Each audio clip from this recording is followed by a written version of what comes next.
ang mga kwento ng pag-ibig, kwento ng buhay at kwento ng pag-asa dito sa Barangay Love Stories. Love Stories.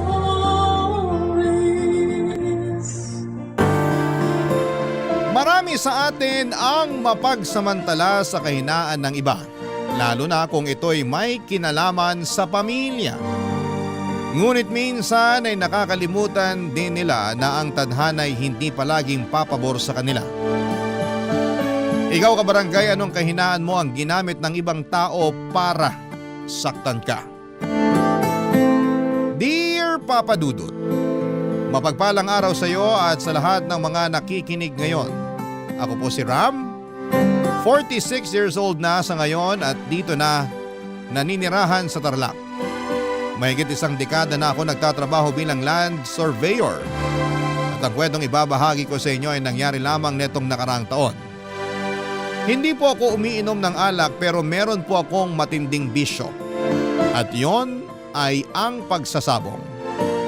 Nagsimula lang ako sa pagtutupada na may maliit na pamusta hanggang sa maging passion ko na ang pagkaalaga ng mga panabong na manok na nilalaban ko naman sa malalaking sabungan. Maswerte kasi ako sa sabong. Noong sunod-sunod ng naging panalo ko ay nagawa ko ng makabili ng pangarap kong sasakyan at nakabili na rin ako ng lupang ginawa kong manukan. Sobrang saya ko noong naramdaman ko na malayo na ako sa napakahirap na sitwasyon ko noon. At nang nakaluwag-luwag na ako sa buhay ay hinanap ko ang mga kapatid ko, Papa Dudut. Nagkawatak-watak kasi kami noong naglayas ako. Noong naglayas ako ay napadpad ako sa Maynila. Kung ano-anong trabaho ang pinasok ko para makasurvive at mapanindigan na kaya kong mabuhay ng mag-isa. Nang matanggap ako bilang panadero sa isang malaking bakery ay natuwa sa akin yung mag-asawang may-ari kaya kinupkop nila ako at pinag-aral. Itinuring din nila ako bilang tunay na anak kahit na may mga anak na sila ng panahong yon. Ang kaso nung nakatapos na ako ng pag-aaral ay magkasunod naman silang pumanaw. Hindi ko na po idedetalye kung paano ko nahanap ang mga kapatid ko pero noong nagkita-kita na kami, hindi ako nagdalawang isip na tulungan din silang makabangon sa buhay kahit paunti-unti noong nakakaangat na ako. Kinuha ko ang kapatid kong si Ellie para pag-aralin dahil siya lamang ang nakita ko noon na porsigidong makatapos ng pag-aaral. Nang mabalita ng tatay ko na maganda na ang buhay ko ay gumawa siya ng paraan para makausap ako. Nakiusap siya na kung pwede ay kunin ko na lamang siyang tagabantay sa manukan ko para magkaroon siya ng trabaho. Kahit galit pa rin ako sa kanya ng mga panahong yon, ay pinagbigyan ko pa rin siya, Papa Dudut.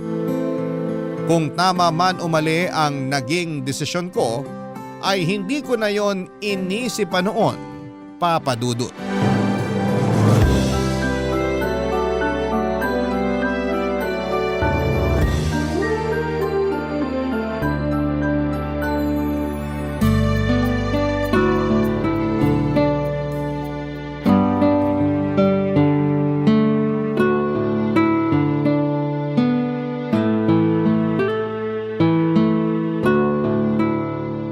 Kuya, sigurado ka ba na patitirahin mo si tatay dito sa bahay mo? Hinaan mo yung boses mo, baka marinig ka. Huwag kang mag-alala, hindi rin yan magtatagal dito. Paano mo naman nasabi, kuya? Kilalang kilala ko na siya. Wala siyang tiyaga sa trabaho kaya di rin magtatagal at uuwi na siya ng probinsya. Ilang beses na niyang ginawa yun dati. Saan ba siya nagtrabaho dati? Doon sa factory ni tita ng ube. Nagpakitang gilas lang nung una tapos umalis na. Nawalan na ng gana magtrabaho. Kaya pala pumayag ka na magtrabaho siya rito kahit na alam kong hindi pa kayo nagkakaayos. Ginusto niya yan eh. Kung tatagal siya, edi mabuti. Kung hindi, hindi ko nakasalanan yon. Simple lang naman gagawin niya. Hindi naman mabigat na gawain yung pagpapakain ng manok ah. Kung wala nga lang akong biglaang lakad, ako na rin yung gagawa para hindi na ako magbayad ng tao. Loko ka, kuya. Simple nga magpakain ng manok pero yung mga manok mo naman 100 piraso. Ang tatapang pa. Hayaan mo na. Kapag tumagal siya, baka sakaling magbago isip ko. Pwede naman akong kumuha ng ibang mag-aalaga ng mga manok kung makikita ko lang na kaya niyang patunayan yung sinabi niya magpapakatino siya rito. Ah, nga pala. Bahala ka na sa lulutuing ulam mamayang tanghali ah. Ako na lang magluluto ng para sa hapunan. Sige kuya. Lapitan ko lang muna si tatay. May ibibilin ako bago umalis. O yung puso mo kalma lang. Oo na, alam ko naman.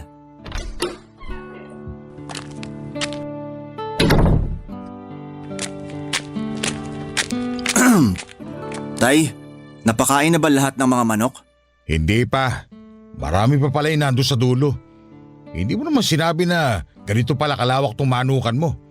Sana kumuha ka man lang na makakatulong ko. Abay, kulang yung 1 oras sa pagpapakain pa lang ng mga manok mo. Paano kung papainumin ko pa? Yan kasi hirap sa inyo. Gusto nyo ng trabaho pero kapag nahirapan kayo, puro naman reklamo. Ram naman, matanda na ako. Akala ko ba pagbabantay mo lang ako rito? Kung magbabantay lang kayo rito, hindi ko na kayo suswelduhan kasi libre naman kayo ng tinitirhan at libre pagkain na rin. Eh sana sinabi mo man lang na napakarami mo palang manok dito. Ilan pa lang napapakain ko. Pagod na ako. Sabihin nyo na lang kung hindi nyo kayang gawin yung trabaho rito hanggat maaga pa para makakuha ko ng iba. O siya, sige na't papakainin ko na ibang manok. Wala naman akong magagawa. Bayaran lang naman ako rito eh. Kung yang inirereklamo nyo ay kumikilos na lang kayo tapos na sana yung trabaho nyo. Akala ko pa naman, magiging maayos yung buhay ko kapag sumama ako sa'yo. Aalilain mo lang naman pala ako rito. Anong aalilain? E babayaran ko naman yung pagkatrabaho nyo. Tsaka sino bang nagpumilit na pumunta rito? Hindi ba't kayo rin naman? Gusto nyo yata aabotan na lang kayo ng pera eh. Makapagsalita ka parang napakataas mo na. Tandaan mo, walang anak na magiging matagumpay kung hindi dahil sa magulang. Asikasuhin nyo na lang yung mga manok para wala tayong problema. May lakad ako ngayon. May pagkain naman sa bahay, luto na yon. Kung di nyo gusto yung ulam, magluto na lang kayo. Tay, ayoko ng kalokohan ha. Hindi pwede alak dito kaya kung gusto nyong uminom, huwag na kayo magtrabaho sa manukan ko. Sus, o na, lumakad ka na kung aalis ka. Papa Dudut, kinakausap ko naman noon si tatay pero hindi ko pa rin siya lubusang napapatawad sa pagtakwil niya noon sa akin. Dahil lamang sa gusto kong makatapos ng pag-aaral.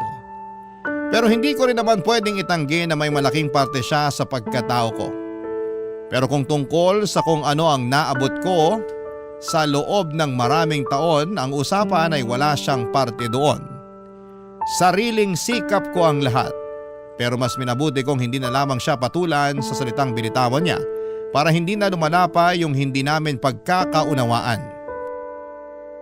Papadudot batid ko na madalas na nai-invalidate yung pakiramdam ng mga anak na may galit sa magulang. Pero sa kaso namin ng tatay ko ay masasabi kong hindi mababaw ang dahilan ng galit ko sa kanya. Hindi ko na lamang po idedetalye, masyado po kasing komplikado.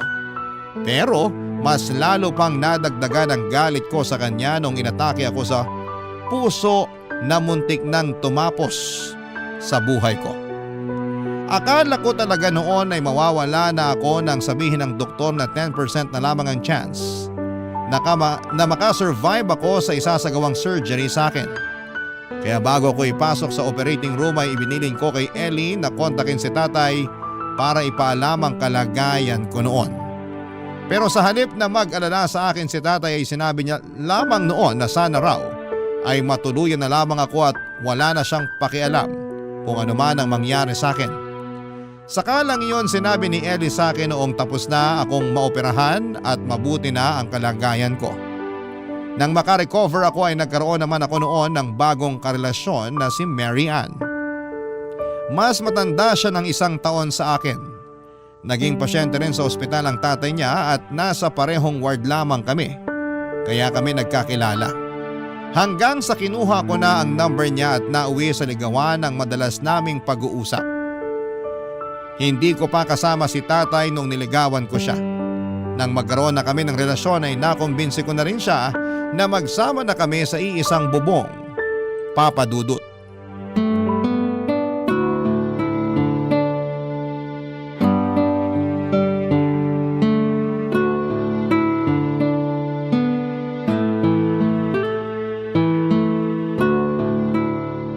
Ang ganda mo naman ate. Buti sinama ka na ni kuya rito. Kala ko hindi ka na ipapakilala sa akin eh. Kwento lang kasi nakakarating sa akin.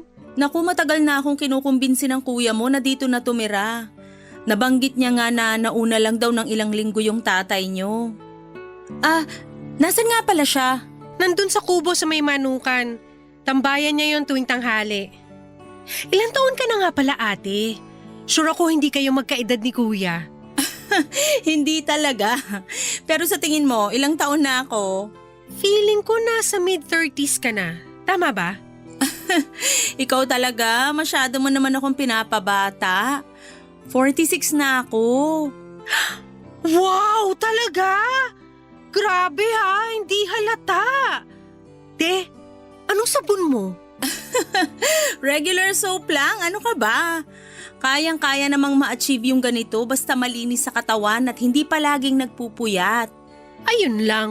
Puyatera kasi ako eh. Bata ka pa naman, huwag ka masyadong magpaka-stress sa buhay. Ay, teka, ikaw ba may boyfriend na? Wala pa. Talaga? Hindi ka pa nagkaka-boyfriend kahit isang beses? Ate, hanggat hindi requirement sa buhay yung magka-boyfriend, mananatili akong unbothered. Goals muna bago jowa. Ayos yan. Kaya pala tuwang-tuwa sa'yo kuya mo eh. Good girl ka naman pala. Half-half. Minsan kasi, hindi rin kami nagkakasundo ni kuya. May time na napagdadabugan ko siya o kaya hindi kinakausap. Kapag mainit ulo niya, damay lahat, lalo na pag natalo siya sa sabong. Ay, grabe. Pero kahit ganun siya minsan, mas lamang pa rin yung pagiging mabait niya. Agree naman ako dyan. Lagi ka nga niya kinukwento sa akin eh. Pinagmamalaki ka kaya ng kuya mo. Kaso nga lang daw, ikaw rin yung nagmana ng ikli ng pasensya niya. Pareho daw kayong mainitin ng ulo. Si kuya talaga oh. Nilaglag na pala ako sa'yo. Ay, ate, baka nagugutom ka na. Upo ka na muna. Maghahanda lang ako ng pagkain. Ikaw ba nagluto? Hindi ate, si kuya talaga nagluluto ng pagkain namin kasi maraming bawal sa kanya. Assistant niya lang ako sa kusina. Buti hindi mo iniiwan kuya mo kahit pwede ka na mag-asawa dyan sa edad mo. Hanggat walang mabigat na dahilan para iwanan ko siya, dito lang ako. Alam mo naman yun si kuya? Feeling strong lagi kahit kailangan naman talaga niya ng kasama. Pero ngayon nandito ka na, makakatakas na ako paminsan-minsan. Aba, mukhang close na kayong dalawa. Pinag-uusapan niyo ba ako? Wala lang kaming alak dito kuya, pero kanina ka pa namin ginagawang pulutan. Ay, kayo talaga. Ano mahal? Ayos ka lang ba rito? Hindi na ba magbabago yung desisyon mong dito na rin tumira sa bahay ko? Hindi na, mahal. Okay na okay ako rito. Lalo na andito naman si Ellie. May makakakwentuhan ako kapag wala ka. Si Ellie makakakwentuhan mo? Nako, good luck sa'yo mahal. Bihira lang dumaldal yan. Biruin mo, kaming dalawa na nga lang yung magkasama dito noon pero bihira pa kami magkausap sa sobrang tahimik niyan. Kung may nagpapakita lang sanang multo dito, sila na lang kinausap ko. Huwag ka maniwala ate, sinacharot ka lang ni kuya. Hay nako, nagbardagulan pa kayong magkapatid. Ang mabuti pa kumain na tayo. Sa susunod, ako naman yung magluluto para sa inyo.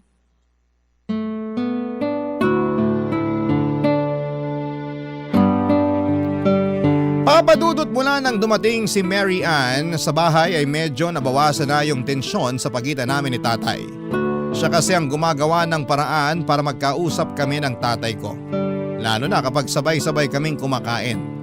Napansin ko rin noon na mabilis lamang silang nagkasundo. Hindi naman nakapagtataka yon dahil marunong makisama si Mary Ann. Isa pa ay malambot ang puso niya sa mga matatanda kagaya ni tatay. Kalauna naman ay naging okay na rin kami ng tatay ko. Kumuha na ako noon ang makakatulong niya sa manukan para siya na lamang ang magbabantay.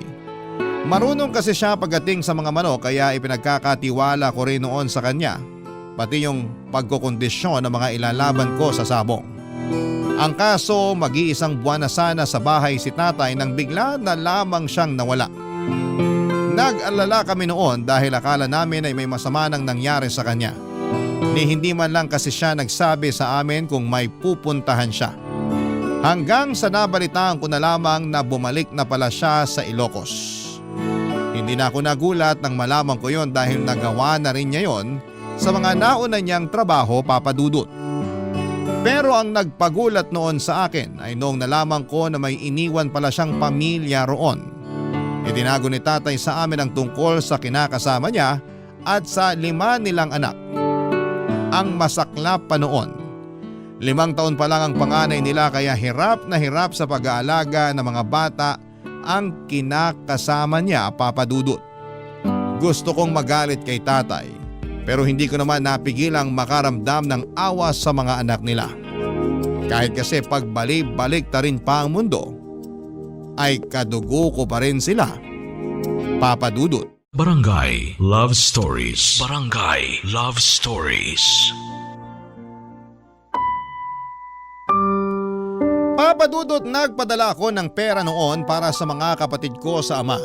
Ipinadaan ko yon sa kapatid ko na naroon lamang din sa Ilocos.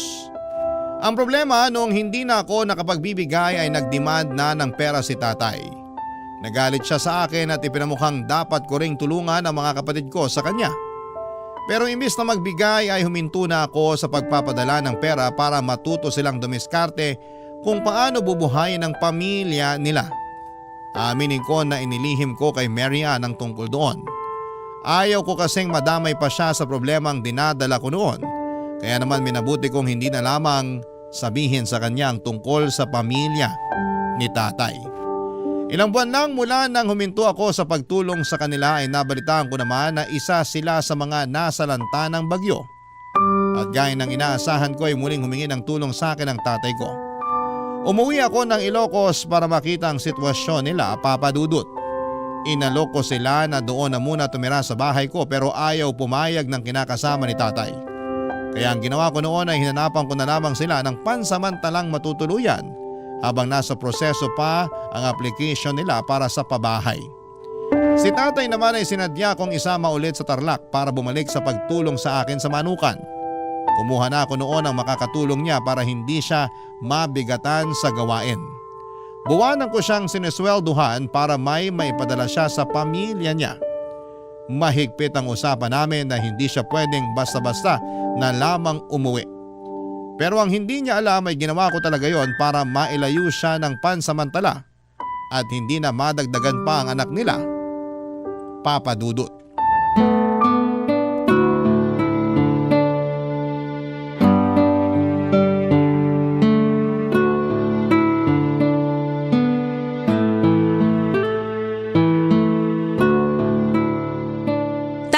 Kain na po tayo. Si Ram at Ellie nasaan? Si Ram po may pinuntahan lang. Baka mamaya lang andito na yon.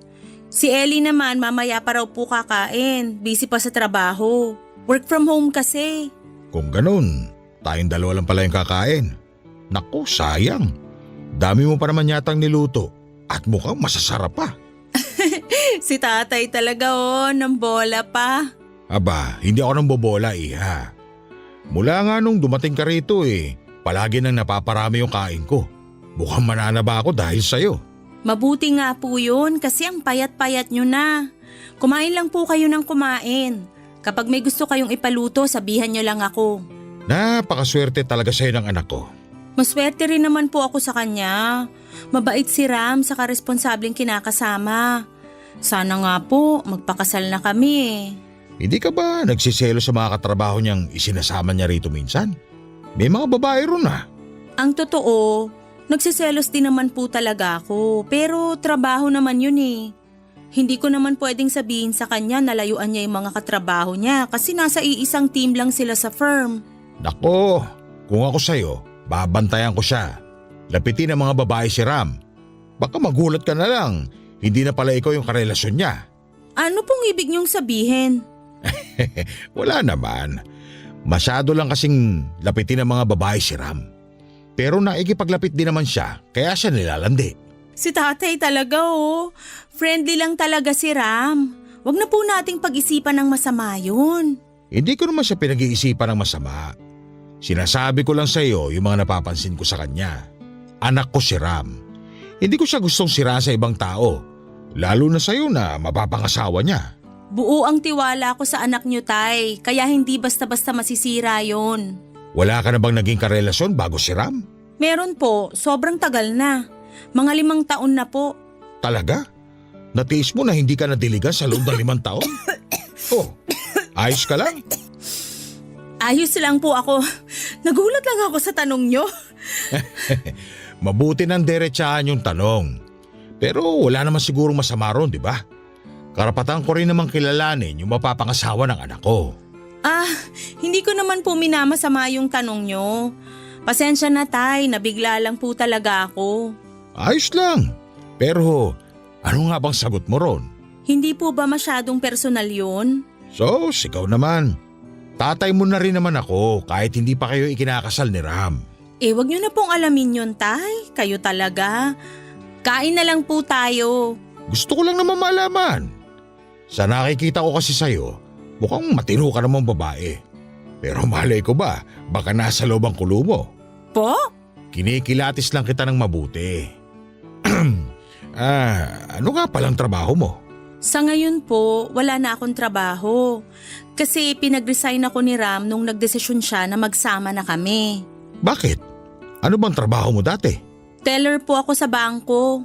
Matagal na po ako ron kaya naisip ko na okay lang din kung mag-resign na ako. Sabi po kasi ni Ram mas maganda kung magnenegosyo na lang kami. Nako, magnenegosyo kayo? Dapat tigilan muna ni Ram yung pagsasabong. Malas sa negosyo yung sugal. Marunong naman po humawak ng pera si Ram. Yun ang akala mo. Baka magulat ka na lang na wala na siyang pera pagdating ng araw. Kilala ko yung anak ko. Hindi ka dapat nagpapadikta sa kanya. Kung ganun, marami pa pala akong hindi alam tungkol kay Ram. Oo, kaya kung ako sa'yo, kilalanin mo muna siya ng mabuti bago kayo magpakasal. Kung may gusto kong malaman, magtanong ka lang sa akin. Marami akong alam. Sige po, buti na lang andyan kayo. Salamat tay ha, kahit di niyo ako anak, patas niyo akong tinatrato. Aba, syempre naman. Ang totoo nga niyan, kaya kong gawin kahit ano para sa'yo eh. Hay nako tay, mukhang sa inyo nagmana si Ram. Ganyan na ganyan din po yung linyahan niya. Pero mas magaling ako sa kanya. Magaling po saan? Magaling pumorma sa babae. Baka di mo alam, sa edad kong to, kaya ko pang bumingwit ng 30 anyos. Ba, lakas nyo taya. Ano bang sikreto nyo? Simple lang, gayuma.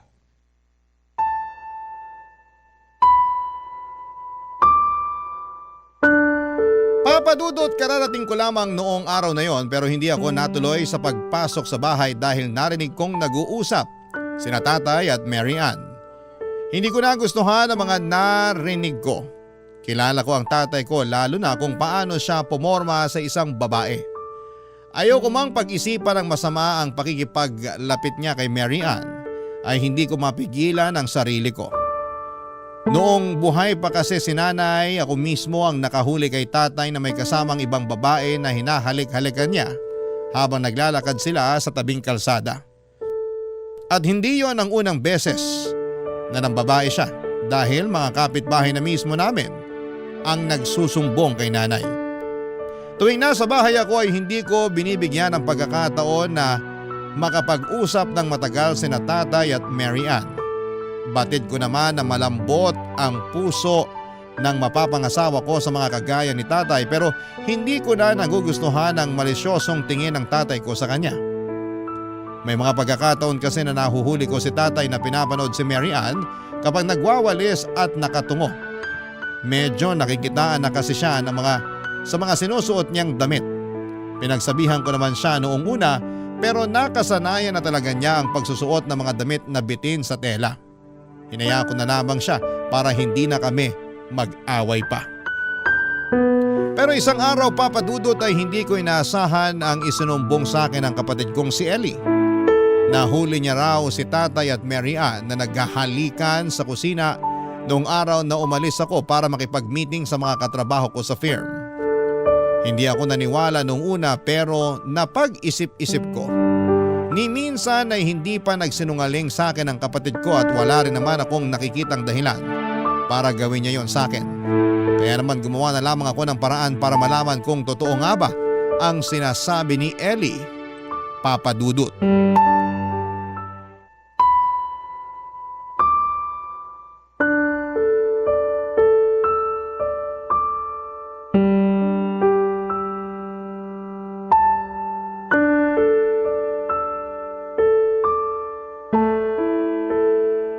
O ano, iniwan ka na naman ni Ram. May lakad daw siya. Mga lakad na ayaw kang isama. Hindi ka pa ba nagdududa? Dati naman naiintindihan ko yung mga ganong lakad niya eh. Pero pagkatapos kong malaman yung mga kwento niyo tungkol sa mga babae niya, Siguro naman ngayon, gising ka na sa katotohanan. Hindi kayo bagay ng anak ko. Isang malaking siraulo yun. buti na lang nandyan ka para sa akin. Ginagawa mo lahat ng hindi kayang gawin ng anak mo. Pera lang naman yung kulang sa akin. Pero lahat, kaya kong gawin para sa'yo. Sana ikaw na lang yung naging mapera sa inyong dalawa. Pinapahirapan ka pa niya sa pagbabantay ng manukan. Dapat pinagtatrabaho na lang niya sa iba eh. Sinabi mo pa. Dapat nga, nagpapahinga na lang ako ngayon. Pahila-hilata na lang. Pero hindi. Masyadong walang puso yung anak kong yon. Masyadong mayabang porket nakapagtapos ng pag-aaral. Kala mo pa kung sinong kagalang-galang sabongero naman. Hayaan na natin siya. Huwag na natin siyang pag-usapan. Bakit naman? Naiinis lang kasi ko lalo sa anak niyo. Sus, ikaw naman. Bakit kasi naaapektuhan ka pa sa mga pambabaliwala ni Ram nandito naman ako. Ako nang bahalang pumuno sa mga pagkukulang niya. Kung magpapatuloy itong namamagitan sa atin, hindi ba dapat hiwalayan ko na siya? Huwag muna. Napapakinabangan pa natin siya. Tsaka nag-iingat naman tayo Mas gusto mo ba na lagi na lang tayong kinakabahan tuwing may ginagawa tayo rito sa bahay? Paano kung makita tayo nung isa mo pang anak tapos magsumbong yun kay Ram? Napaka-loyal pa naman ni Ellie sa kuya niya. Subukan niya lang magsumbong. Dudugo yung uso niya sa kamao ko. Grabe ka naman. Hindi mo naman kailangang saktan si Ellie. Hindi yun matatakot sa akin kung hindi ko sasaktan. Hay nako, kumain na lang tayo. Ayoko nang sakitan na yan. Di na tama yung ganyan eh. Hindi mo kailangan maging mabait kay Ellie. Kapag nalaman no na may relasyon tayo, kahit kausapin mo pa siya, makakarating pa rin yun kay Ram. Sa bagay, may punto ka. Sige, ikaw nang bahala kay Ellie. Basta labas ako sa gagawin mo sa kanya ha. Oo naman, hindi kita itadamay. Basta tandaan mo, kapag pwede na tayo magsama, wala na sila magiging lugar sa buhay natin. Kailan pa ba kasi mangyayari yun? Naiinip na ako. Konting tiis na lang. Sa ngayon, magpagamit ka na lang muna kay Ram para makumbinsi siya na mahal mo pa rin siya. O sige. Yan, ganyan yung gusto ko. Sunod agad. Nga pala, kapag aalis si Ram at matatagalan sa pagbalik, sabihan mo ko kagad. Miss ko nang makipaglabing-labing sa'yo. Ikaw talaga, masyado kang mahilig. Pero sige, sasabihan kita agad. Kunwari ka pa, ikaw rin naman. Kaya nga bagay tayo, hindi ba? Dami mong sinasabi. Kumain na lang kaya tayo. O sige. Nga pala, pwede ba akong magpamasahe mamayang gabi? Ha? Nandito na nun si Ram. Hintayin mo siyang makatulog. Tapos pumunta ka rin sa kubo mamaya. Sige, gagawa ko ng paraan mamaya para makatulog agad si Ram. Kung pwede nga lang sana, doon ka na rin matulog Alam mo namang hindi pa pwede. Baka mamaya mapatay tayo ni Ram kapag nahuli niya tayong magkasama. Di mas galingan pa natin sa pagtatago. Papadudot yun ang usapang narinig ng kapatid kong si Ellie. Pagkatapos noon ay nahuli pa niyang naghahalikan sina Tatay at Mary Ann. Iniisip ko pa lang na may namamagitan sa kanilang dalawa ay halos masuka na ako sa pandidiri sa kanila. Pero higit sa lahat ay galit ang nararamdaman ko para sa kanilang dalawa, Papadudot. Tinulungan ko si Tatay pati ang pamilya niya pero hindi ko akalain na siya rin pala ang ahas na tutuklaw sa akin. At si Mary Ann, akala ko pa naman noon ay matino siyang babae pero madali rin naman palang makuha ng iba. Masakit yon para sa akin, Papadudot. Dahil habang magkarelasyon kami ni Mary Ann, minsan ay hindi ako nagkaroon ng ibang babae. Kahit na malapit ang tukso ay hindi pa rin ako bumibigay dahil iniisip ko na ikakasal na kami. Sa totoo nga lang pwedeng-pwede na ako maghanap ng ibang babae at palitan na lamang siya ng kaya pang magkaanak. Pero hindi ko ginawa yon kasi mahal ko si Mary Ann. Pero hindi ko akalain na sa ganong edad namin ay magagawa pa rin niya na magloko, Papadudot. Kahit na alam ko na nagsasabi naman ng totoo si Ellie, ay gumawa pa rin ako ng paraan para kumpirmahin ang mga sinasabi niya. Hindi ko muna kinumpronta sina Tatay at Mary Ann gaya ng gustong mangyari ng kapatid ko. Naghintay ako ng tamang panahon hanggang sa mabuo sa isipan ko ang isang plano. Papa Dudut, sinabi ko kay Mary Ann na mawawala ako ng ilang araw dahil may titingnan kaming lupa sa Iloilo. Pero ang totoo ay hindi naman talaga ako aalis dahil gusto ko lamang silang hulihin sa akto na may ginagawang kalokohan sa bahay habang wala ako. Barangay Love Stories. Barangay Love Stories. Papa Dudut, matapos kong umalis sa bahay ay bumalik din ako kinagabihan. At pagpasok ko noon sa kwarto namin ni Mary Ann ay naabutan ko sila ni Tatay na may ginagawang kamunduhan. Sa tindi ng galit ko noon ay pinalayas ko silang dalawa, Papa Dudut. Hindi ko na inisip kung may pera ang tatay ko nang umalis siya. Hindi ko kasi akalain na magagawa nila yon sa akin at doon pa sila mismo gagawa ng kalokohan sa kwarto namin ng babaeng sana'y mapapangasawa ko na. Papa Dudut, sinubukan namang humingi ng tawad ni Mary Ann pero hindi ko na siya pinagbigyan. Malinaw ang ginawa niyang panloloko sa akin at hindi ko yon kayang palampasin. Isa pa ay dinahilan niya noon na ginagayuma lamang siya ng tatay ko kaya nagkaroon sila ng relasyon. At noong alam ko nang may namamagitan sa kanila, saka lamang daw siya bumalik sa huwisyo. Siyempre Papa Dudut, hindi ko pinaniwalaan ang dahilan niya dahil para sa akin ay isang malaking kalokohang ginagayuma siya ng tatay ko. Ginusto niya na may mangyari sa kanila at mas lalong ginusto niya na magkaroon ng relasyon sa isang taong para na rin niyang ama. Ilang buwan mula nang palayasin ko si tatay ay nakarating naman sa akin ang isang masamang balita.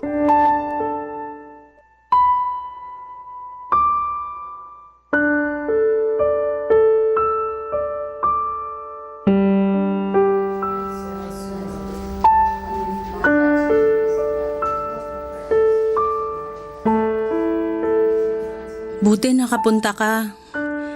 Salamat sa tulong mo. Ginawa ko lang to kasi magulang ko pa rin si tatay. Pero hindi ibig sabihin nun napatawad ko na kayo sa ginawa niyo sa akin. Maniwala ka, hindi ko naman talaga mahal yung tatay mo. Nadala lang ako sa pinapakita niyang malasakit sa akin. At anong tingin mo sa ginagawa ko sa'yo? Hindi pa ba malasakit yon? Kulang pa ba? Hindi naman sa ganun, pero minsan kasi nararamdaman ko na parang hindi na ako mahalaga sa'yo. Kahit minsan hindi mo ako sinama sa mga lakad mo. Seryoso ka ba? Alam mo naman kung gaano ka-importante yung mga lakad ko, di ba? Hindi naman ako kung saan-saan lang pumupunta, Mary Ann. Para sa trabaho yon at hindi kita pwedeng isama kasi may mga pinag-uusapan kaming confidential. Mahirap bang intindihin yun? Gusto ko lang namang maramdaman na parte pa rin ako ng buhay mo. Kailan ko ba yun hindi na iparamdam sa'yo? Kahit nga pagod na ako sa trabaho, naglalaan pa rin naman ako ng oras, di ba? Eh ano yung sinasabi ng tatay mo na may babae ka? Yan kasing hirap sa'yo eh. Masyado ka nagpapauto kay tatay. Natural, krusonada ka niya. Kaya bibilugin niya yung ulo mo para masira yung tiwala mo sa akin. Pero lagi kang may kasamang mga babae sa trabaho mo. Ikaw na mismo nagsabi, trabaho, di ba? Ano sa tingin mo yung gagawin namin sa oras ng trabaho? Marunong ako makisama. Pero alam ko kung paano ihiwalay yung trabaho sa personal kong buhay. Kaya kahit maghubad pa sila sa harapan ko, ikaw pa rin yung iniisip ko. Kaya lumalayo ako sa tukso. Pero wala eh. Nagpaloko ka sa tatay kong babaero na noon pa. At hindi ko nakasalanan kung masyadong marumi ang utak mo kaya madali kanyang nauto. Ang sakit mo namang magsalita. Minahal lang kita ng sobra kaya ako nagkaganito. Hindi. Hindi ka nagmahal ng sobra. Sadyang naghahanap ka ng iba kasi hindi ka makontento sa akin. Hindi ka pa nakahintay. Ikakasal na tayo, di ba? Mas magaan pa nga sana to sa akin kung sa ibang tao na lang eh. Pero tatay ko pa. Tatay ko pa, Mary Ann. Alam ko kung anong ginawa ko. Kung hindi na tayo magkakaayos, edi wag na tayo mag-usap. Masasaktan lang tayo sa mga maririnig natin. Bakit? Ayaw mo bang marinig mula sa akin kung gaano kakaruming babae? Tatay ko pinatulan mo. Ano bang nakita mo sa kanya? Wala. Paanong wala? Nagkarelasyon nga kayo. Kung ano man yung nagustuhan ko sa kanya, hindi mo na yung kailangan pang malaman. Kung ayaw mo na sa akin, kawalan mo yon. Ibang klase ka rin eh, no? Ikaw na yung nagkamali, ikaw pa yung mayabang ngayon. Sa ginagawa mo ngayon, hindi ka pa ba nagyayabang? Nakakaumay kang kausap. Dahil ginusto mo yung pakikipagrelasyon mo kay tatay, sige, panindigan mo. Kahit may pamilya nang naghihintay sa kanya sa Ilocos. Ha? Anong sinabi mo? Oo, may pamilya na siya. At dahil paniwalang paniwala ka sa kasinungalingan ni tatay, wala ka na ring magagawa kahit magsisi ka pa. Bakit naman ako maniniwala sa'yo? Alam kong gumaganti ka lang kaya mo sinasabi yan. Kung ayaw mong maniwala, siya na mismo yung tanungin mo. Tutal siya naman yung mas pinaniniwalaan mo, di ba? Kaya sige, bahala ka na. Tingnan ko lang kung hindi ka magsisi kapag ikaw na mismo yung makakaalam kung sino sa amin yung nagsasabi ng totoo. Papa Dudut, kahit itanggi ni Mary Ann ay alam kong nasaktan siya sa mga nalaman niya. Ayaw niya lang ipahalata ang totoong reaksyon niya sa takot na mapahiya sa harapan ko. Kalaunan nga ay nalaman na rin niya na may pamilya na si tatay na naghihintay sa Ilocos. Matapos yun ay nakipaghiwalay na si Mary Ann at bumalik na lamang ito sa poder ng mga magulang niya at nagpa siyang maghanap ng bagong trabaho para makabawi sa kanila. Sobra kong nadismaya sa kanya dahil naloko siya ni tatay ng ganon katindi. Kung hindi lang yun nangyari, kasal na sana kami at masaya pa rin nagsasama. Aaminin kong may nararamdaman pa rin ako para kay Mary Ann ang panahon na yon, pero hindi na yon sapat para makipagbalikan pa ako sa kanya. Sa kabila ng galit ko ay nagawa ko pa rin tulungan si tatay hanggang sa makalabas na siya ng ospital.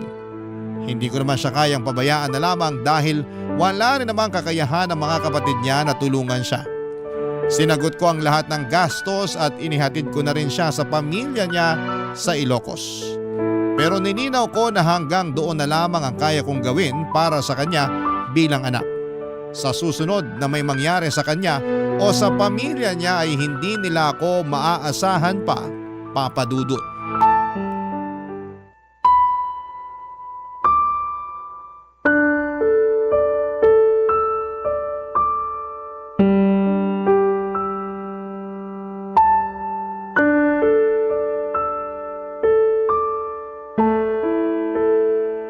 Anong ginagawa niyo rito?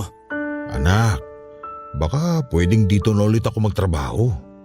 Wala na kasing mapasukan doon sa atin.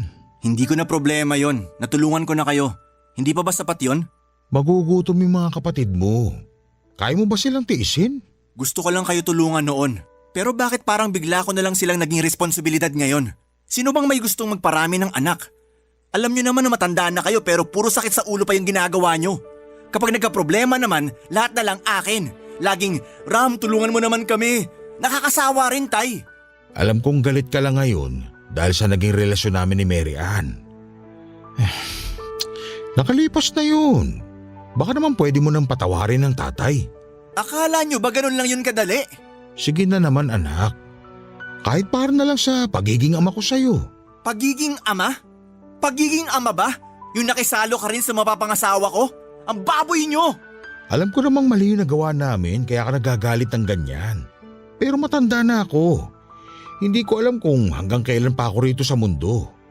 Huwag na natin sayangin yung panahon para sa galit. Mauubos ka lang anak. At sa tingin nyo hindi pa ako naubos sa ginawa nyo? Wala na, Tay. Wala na akong natitirang awa para sa inyo. Kaya kung ipipilit nyong tulungan ko pa kayo, ngayon pa lang, sinasabi ko nang wala na kayong aasahan sa akin. O sige, kung hindi mo kayang patawarin ngayon, kahit bigyan mo na lang ako ng trabaho. Kahit ako na lang yung gumawa ng lahat ng gawain sa manukan mo, hindi na ako magrereklamo. Hindi na ho. May nakuha na akong taga-alaga sa mga manok ko. Hindi ko na kayo kailangan dito. Anong ibig mo sabihin? Pauwi mo na lang ako sa Ilocos sa ganitong kalagayan? Nawala man lang akong kapera-pera? Sino ho bang may gusto na pumunta kayo rito? Hindi ko naman kayo pinilit, di ba? Hindi mo nga ako pinilit. Pero konting konsiderasyon naman. Tatay mo pa rin ako.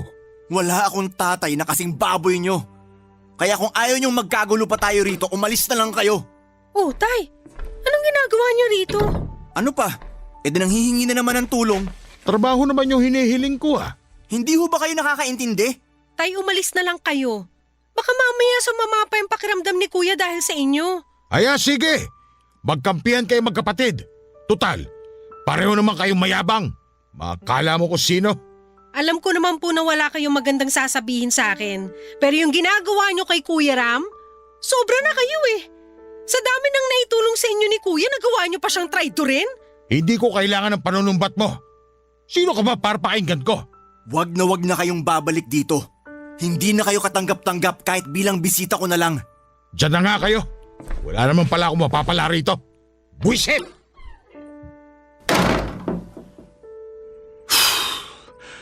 Pasuyo nga ng tubig, Ellie. Parang tumaas na naman bibi ko kay tatay. Ang kapal na mukha niyang pumunta pa rito. Kumalma ka muna, Kuya. Huwag ka na magpakagalit ng sobra. Baka kung mapano ka pa eh. Wait lang ha, kukuha ako ng tubig mo. Malamig ba yan? Oo, Kuya.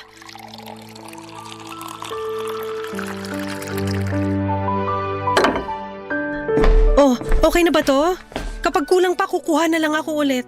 Ayos na to. Salamat. Nga pala, Kuya. Tumawag si Ate Mary Ann sa akin kahapon. Kinukumusta ka? Huwag ka na makipag-usap, Ron.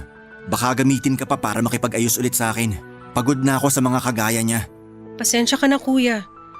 Kung nandito lang ako kanina, hindi ko na sana pinapasok si tatay para hindi na kayo nagkasagutan. Hayaan mo na yon. Basta ayoko na siyang makita. Mula sa araw na to, hindi ko na siya kinikilala bilang ama.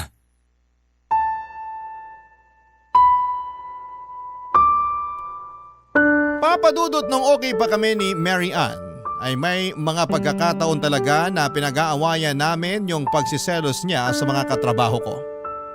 Hinahanap niya ang mga ito sa Facebook at ini-stalk para malaman kung palagi ko silang kinikita. Noong may nakita siyang bata sa picture na in-upload ng katrabaho ko ay inaway niya ako at pinagpilitang anak ko ang batang yon, ngunit ang katotohanan ay pamangkin lamang yon ang katrabaho ko. Kaya naman kahit gusto kong patawarin si Mary Ann ay marami akong napagtanto sa pagsasama naming dalawa. Hindi magiging maganda ang samahan namin sa pagiging selosa at mapaghiganti niya sa isang bagay na hindi ko naman ginagawa. Tungkol naman kay tatay ay nadala lamang ako ng galit sa sinabi kong hindi ko na siya tinuturing na ama. Hindi ko naman kasi mabubura sa pagkatao ko na siya ang tatay ko. Pero kung tungkol sa pagpapatawad ang usapan ay hindi ko alam kung kailangan kong kakayaning patawarin si tatay o kung dapat ko pa bang gawin yon para sa kanya. Papadudot masyado pa pong mataas ang emosyon ko hanggang ngayon. Kaya hindi ko alam kung dapat ko pa bang patawarin ang tatay ko sa ginawa niya. Gusto ko po sanang hingi ng pagkakataong ito para hingi ng payo ng mga tagapakinig ninyo, lalo na sa mga nakakaranas na rin ng pinagdadaanan ko.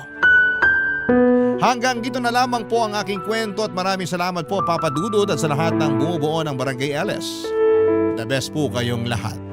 Ang inyong forever kapuso at ka-barangay, Ram. Barangay Love Stories. Barangay Love Stories. Kwentuhan naman tayo dito sa comment section. Nagustuhan ng iyong napakinggan? Ituloy yan via live stream sa www.gmanetwork.com/radio. Barangay LS 97.1 forever. Barangay LS 97.1 Forever. Mga kwento ng pag-ibig, kwento ng pag-asa at mga kwento ng buhay dito sa Barangay Love Stories. Love stories.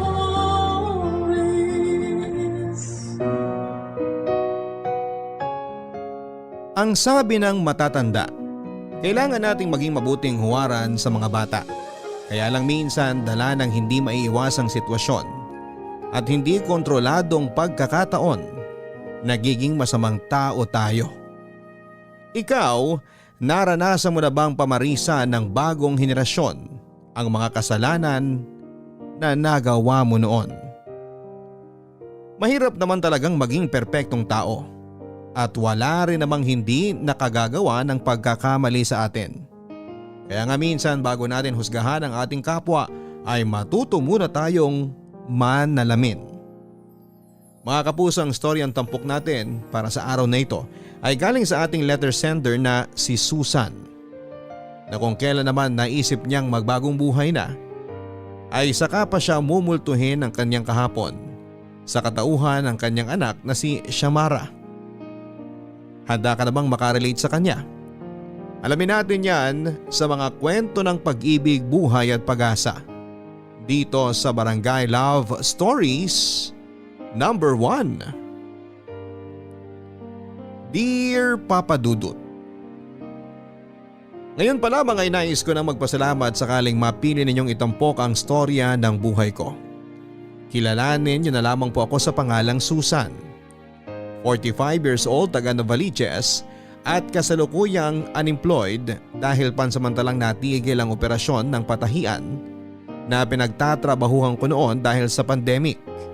Kaya naman para mabuhay sa araw-araw ay gumagawa ako ng mga pastries na ibinebenta ko online. Bukod doon ay nagtatahi din ako ng mga shorts at sando mula sa mga ritasong pinapakyaw ko at ibinebenta ko rin para naman may mapagkakitaan ako. Mag-isa na lamang kasi ako sa buhay ngayon, Papa Dudut.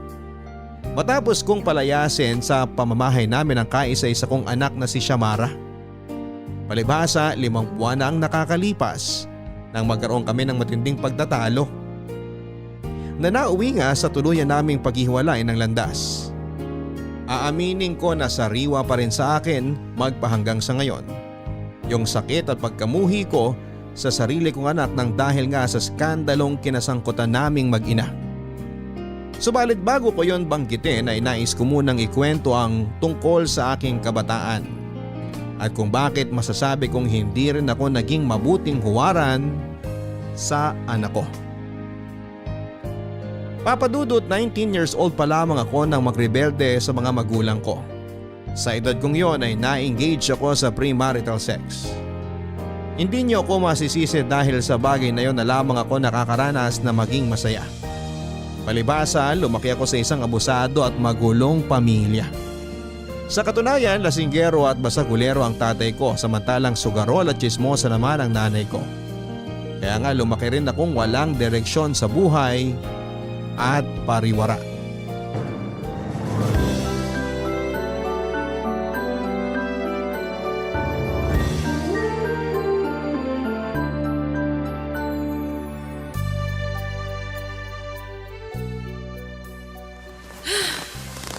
Ay, grabe. Parang habang tumatagal gumagaling ka. Ano, isa pa? Oh, sandali lang. Grabe ka naman. Hindi pa nga ako nakakapagpahinga eh. Katatapos lang natin oh. Tsaka medyo ngalay pa ako. Ano ba yan? Nakaka-round 4 pa lang tayo? Hindi pa nga nagiinit masyado ang gabi tapos pagod ka na? Ano ba namang klaseng resistensya yan, Lito? Kung makapagsalita ka naman dyan. Sinabi ko ba na ayoko na? Ang akin lang, hinay-hinay lang tayo. Teka lang muna. Baka kasi kapag nagtuloy-tuloy tayo, malumpo naman ako. Yun nga ang gusto ko. Yung lumpuhin mo ko. Bakit ba masyado ka naman yatang bigay todo ngayon? Usually nakakatatlong rounds lang tayo ah. 'Di ba? Teka, sabihin mo nga. May nangyari ba? Siyempre wala. Ang gusto ko lang ay yung nangyayari sa atin ngayon. Lokohin mo lelang mo. Kilala kita Susan. Kapag nai-stress ka sa isang bagay, dinadaan mo sa sex. Kaya ano ba yun? Kaibigan mo rin naman ako, di ba? Pwede mo akong pagkatiwalaan. Sabihin mo sa akin. Problema na naman ba sa bahay niyo yan? Tungkol ba sa mga magulang mo? Ay, bakit ba ang galing-galing mong manghula? Siyempre. Nababasa kaya kita na parang libro. Ah, ganon? So, ibig mo bang sabihin nakasulat na talaga sa pagmumukha ko yung mga problema ko sa bahay namin? Ganon ba yon? Sabihin mo! Ano? Aray! Ito naman! Ano ka ba? Joke lang yun. Siyempre hindi yun nakasulat sa mukha mo, no? Napaka mo talaga! Ay, as usual, nakakaasar na talaga sa amin. Kung pwede ko lang talagang layasan yung mga magulang ko, ginawa ko na eh. Biruin mo kagabi, nag-away na naman sila. Kesyo panay ang inom ng alak ni tatay at nagastos na naman sa sugal ni nanay yung budget namin. Nakuha ba talaga nilang magtalo samantalang pareho silang gastador at salot sa lipunan, di ba? Mga sintu-sintu? Kung gusto mo naman na palang umalis sa inyo bakit hindi na lang tayo magsama? Ano Susan? Ano sa palagay mo? Ano ka mo? Nagpapatawa ka ba? Seryoso ako. Sandali. Parang nabobuyata ako. Pwede bang paki-explain? Gusto sana kitang yayain na mag-live-in na tayo Tapos maging official na. Live-in? Official? As in jowa? Ganun ba? Oo. Nagpapatawa ka nga. Hoy Lito, sa dami ng sasabihin mo magpapagana sa akin, yan pa talagang nakakabwisit na yun ang mga naisip mo? Sinong may sabi sa'yo na gusto ko makipag-on sa'yo tapos tumira pa kasama mo sa iisang bubong? O bakit ka naman tatanggi? Hindi pa ba sapat na may nangyayari sa atin? Para pumayag ka na magsama tayo?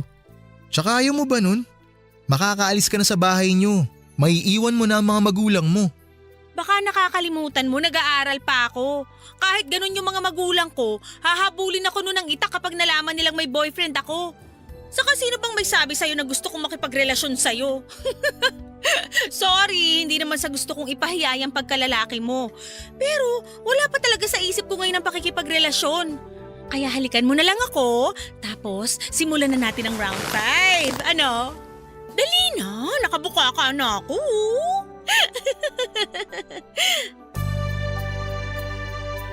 Hindi ko talaga inaasahan na gugustuhin ni Lito na maging opisyal pa kami samantalang kahit wala kaming label ay ginagawa na naman namin yung bagay na eksklusibo lamang para sa mag-asawa.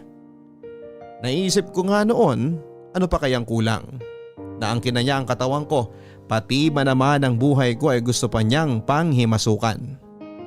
Papadudot ayaw kong pumasok sa isang relasyon hindi dahil sa hindi pa ako handa kundi dahil alam ko na kapag ginawa ko yon ay posibleng pagsisihan ko yon sa dulo. Sapat ng halimbawa sa akin noon ang mga magulang ko para mag-ambisyon pa akong makatagpo sa isang matinong lalaki. Aminado ako na hindi talaga ako noon naniniwala sa sinasabi ng karamihan na tunay na pag-ibig o happy ending para sa dalawang tao dahil para sa akin ay kalokohan lamang yon. Hindi ako naniniwala sa konsepto ng pagmamahal. Maging sa kasal dahil hindi naman yon ang nakikita ko sa mga magulang ko. Baluktot ang realidad. Kaya naman mas gugustuhin ko na lamang noon na maging mag-isa kaysa kumuha ng bato na ipupukpok sa aking ulo. Papadudod sa pagdaan nga ng mga araw ay mas napadalas ang pagkikita namin ni Lito at bukod doon ay meron ding nangyayari sa amin. Akala ko dahil nireject ko na siya. Noong unang beses niya akong yayaing makipag-live-in sa kanya at maging opisyal kami ay hindi na niya yon itatanong pa. Kaso nagkamali pala ako. Oh! Ay! Sandali! Time out nga! Ay, Ano bang problema mo? Bakit parang wala kang kalatoy-latoy dyan? Masyado kang mabagal. Di ba sinabi ko gusto ko yung medyo rough? Pambihira ka naman, Lito. May sakit ka ba? wala akong sakit Susan. Pasensya ka na, meron lang ako iniisip. Ano ba yun para maapektuhan ang performance mo? Nakakainis ka naman. Dapat kapag nagsisex tayo, ako lang ang iniisip mo. Sa akin ka lang dapat nakafocus at hindi kung kani-kanino. Hindi naman kung sino-sino ang iniisip ko Pues tungkol saan ba yan? Alam mo, nawalan na ako ng gana. Buwisit ka. Uy, teka. Huwag mo naman akong iwan. Di pa ako natatapos Aba bakit? Tinanong mo ba ako kung natapos ako? Siyempre, hindi mo alam yun dahil busy ka sa kung ano man yung iniisip mo. Punta na lang ako sa banyo, magsosolo na lang ako. Susan naman, huwag ka namang ganyan. Anong wag akong ganito? Nag-expect ako na mapapaligaya mo ako ngayong gabi katulad ng mga nakaraan pero mukha ba akong masaya ngayon? Hindi ko kasi mapigilang isipin yung nararamdaman ko para sa'yo Ano? Nararamdaman ko kasi na hindi na lang ganito ang gusto kong mangyari sa atin. Kasi nga Susan, mahal kita. Alam ko na tinanggihan mo na ako noon nung yayain kita na makipag-live-in sa akin. At nung sabihin ko na gusto ko na sana na maging official tayo. Pero hindi ko pa rin mapigilan ang nararamdaman ko para sa'yo Susan, nasa edad naman na tayo para magdesisyon para sa mga sarili natin. Di ba? Kaya sana bigyan mo naman ako ng pagkakataon na maging tayo. Pangako, mamahalin kita. Hindi kita sasaktan. Tarantado ka rin pala talaga eh. Alin ba sa mga sinabi ko sa'yo noon ang hindi na-absorb ng utak mong bobo ka? Ayokong makipagrelasyon kahit kanino, lalong-lalo na sa'yo. At ano ka mo? Mahal mo ko? Hindi totoo yung pagmamahal na sinasabi mo at hindi ako naniniwala sa damdaming yan. Lilipas din yan, mawawala rin yan na parang bula. Kaya pwede ba, wag mo na uling babanggitin sa akin ang tungkol sa kung ano mang nararamdaman mo dahil kumukulo lang ang dugo ko sa'yo. Nakikiusap ako sa'yo, Susan. Bigyan mo naman ako ng pagkakataon. Hayaan mong patunayan ko sa'yo. Huwag mo naman basta itapon ng meron tayo. Ano bang meron tayo? Sabi mo magkaibigan, di ba? With benefits nga lang, pero hanggang dun na lang yon. Period. Wag ka nang umasa na mas hihigit pa tayo dun dahil mabibigo ka lang. Saka kung karelasyon pala ang hanap mo, pues, nasa maling tao ka. Teka, Susan, huwag ka namang umalis. Huwag mo akong iwan dito. Ayaw na kitang makita. Maghanap ka na lang ng ibang babaeng kokontrolin mo. Huwag ako. Salamat na lang sa lahat. Susan! Susan, sandali! Hindi ko alam kung saang anggulo ng mga sinabi ko noon ang hindi tumama sa kokote ni Lito para muli na naman niyang ungkatin ang tungkol sa nararamdaman niya para sa akin, Papa Dudut. Kaya nga nung araw ding yon ay nilayasan ko siya at sinabing ayaw ko na siyang makita pang muli. Sinubukan pa rin namang magmakaawa sa akin ni Lito pero hindi ko na nga siya binigyan ng pagkakataon pa para makabalik sa buhay ko. Minsan na niyang sinubukang kontrolin at makialam sa mga desisyon ko dahil lang sa pagpupumilit niyang lagyan ng label ang kung anumang namamagitan sa amin. Kaya naman hindi ko na nga siya hahayaan pang ulitin yon. Alam ko na parang basura lang na itinapon sa estero ang naging trato ko kay Lito noon pero wala akong pakialam. Ang mahalaga lang sa akin ng mga panahong yon ay madispatcha siya ng tuluyan sa buhay ko. Pagkatapos ko nga siyang iwasan noon si Lito ay hindi na rin ako pumasok sa eskwelahan. Nang mga panahon na yon nasa second year college na ako pero mas pinili ko na lamang ang magtrabaho sa nightclub ng isa sa mga kaibigan ko kung saan ay nagkaroon ako ng ugnayan sa iba't ibang lalaki. 23 years old ako noon nang makilala ko si Rudy.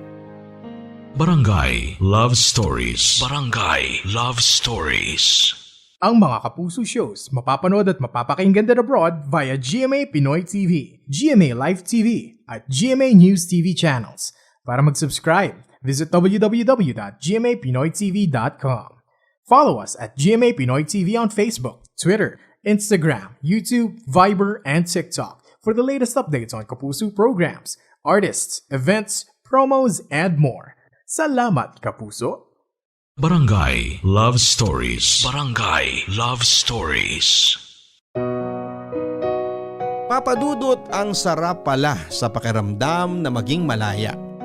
Yung bang tipong nagagawa ko ng lahat ng gusto ko at kumikita pa ako ng pera. Pakiramdam ko noon kaya ko nang abutin ang tuktok ng mundo dahil hawak ko na ang buhay ko. Nang magsimula kasi akong mamasukan bilang waitress sa nightclub kung nasaan ang kaibigan ko na nag-recruit sa akin ay tumanggap na rin ako ng ibang trabaho mula sa mga parokyano nilang naghahanap ng special service. Hindi na bago sa akin ang pakikipagsiping kaya naman hindi ko na nga inatrasan ang oportunidad na mas kumita ako ng malaking salapi. At isa na nga sa mga naging regular na customer ko sa nightclub ay si Rudy. Mas matanda siya sa akin ng 3 taon at ang pakilala niya ay nagtatrabaho siya sa kasino. Gwapo si Rudy, maputi at matipuno. Pero ang isang bagay na nagustuhan ko sa kanya ay ang bigote niya. Gustong gusto ko yon dahil nakikiliti ako kapag dumadapo yon sa kung saang mang bahagi ng katawan ko. Naulit pa nga lang naulit ang unang beses na pag-check-in namin sa motel para may mangyari sa amin ni Rudy, Papa Dudut. Hanggang sa dumating na nga yun sa punto na siya na lamang ang gusto kong kasiping at mas lalong ang nagalak ang puso ko nang aminin niya sa akin na ako raw ang dahilan ng pagbabalik niya sa naturang nightclub na pinagtatrabahuhan ko. Kaya nga kahit aliwas noon sa una kong pahayag na hindi ako papasok sa pakikipagrelasyon ay nahulog pa rin ako kay Rudy. Sa katunayan, pinayagan ko rin siya noong buntisin ako. Kaya lang pagkaraan ng 2 buwan, nalaman ko na lamang na ginawa pala akong kabit ng tarantado. Mahal? Mahal, nasan ka? Tapos na ako maligo. Bakit mo hawak yung cellphone ko? Akin na nga yan! Paano mo nalaman ang password ko? Hindi naman pala mahirap malaman ang password mo, gunggong ka. Please, magpapaliwanag ako. Sige, simulan mo na bago pa kumulo ang dugo ko't masuntok kitang tarantado ka. Sino yung babaeng kasama mo sa pictures mo sa gallery? Mukhang ang sweet-sweet niyo pa, meron pa nga akong nakitang naghahalikan kayo. Ano? Huwag mo subukan magsinungaling dahil lalaslasing ko talaga yung leg mo. Ay, siya si Gigi. Asawa ko. Asawa? Eh di ba ang pakilala mo single kang demonyo ka? Yun naman pala, may asawa ka na? Aba, ang galing mo rin ah. Kaya naman pala kung itago mo yung isa mong cellphone dyan sa bag mo ay sa pinakakasulok-sulukan. Akala mo siguro hindi ko mahanap no? Napakabobo mong magtago, leche ka. Bakit ba kasi pinakikialaman mong gamit ko? Naghahanap ako ng pera, di ba sabi mo nasa bag mo yung wallet mo? Kaso, iba ang nahanap ko. Saka wala kang karapatang magalit kasi sa ating dalawa, ikaw tong naglihim sa akin na may asawa ka na pala. Sa lagay, nakukulangan ka sa misis mo kaya nagpaparaos ka sa akin? Ganon ba yon? Kung hindi ka ba naman talaga tarantado? Hanggang kailan mo planong bilugin ang ulo kung gago ka? Baka nakakalimutan mo nagtiwala ako sa yung animal ka. Hinayaan pa kitang buntisin ako kasi akala ko matino ka pero maling-mali pala ako. Katulad ka rin ng mga demonyong lalaki dyan na walang alam kundi magsinungaling, manggamit at manloko. Pwede ba? Huminahon ka nga lang muna, Susan. Paano ako hihinahon? Sige nga, sabihin mo, paano? Pinagkatiwalaan kitang ulupong ka pero pinagmukha mo lang akong tanga? Paano ko ngayon sasabihin sa batang nasa tiyan ko na kabit ang nanay niya at bastarda siya? Ano? Magsalita ka! Hindi naman kailangan pa umabot sa ganun. Pwede naman natin isekreto ang relasyon natin. Papanagutan ko pa rin naman kayo ng anak natin eh. Hindi ko kayo tatakasan. Gusto mong maniwala na naman ako sa mga pinagsasasabi mong lintik ka? Naloko mo na ako na isang beses! Sa palagay mo, hahaya ko pang bilog-bilogin mo uli ang ulo ko? Ipapalaglag ko tong batang to! Ano ka mo? Susan naman! Huwag mo ako masusan-susan dyan, lintik ka! Ikaw ang nagsimula nito, ako lang ang tatapos! Ayoko sa batang nasa tiyan ko dahil anak lang siya ng isang katulad mong manloloko. At wala kang magagawa dahil ako pa rin ang magdedesisyon para sa sarili ko. Lumayas ka ngayon din sa pamamahay ko dahil sukang-suka ako sa katulad mong sinungaling! Pag-usapan natin to. Huwag naman sana ganito. Please! Makipag-usap ka dun sa asawa mo mukhang pa! Pag-usapan niyo kung paano kanya mapapatawad sa pagiging malandi at makati mo! Layas! Alis!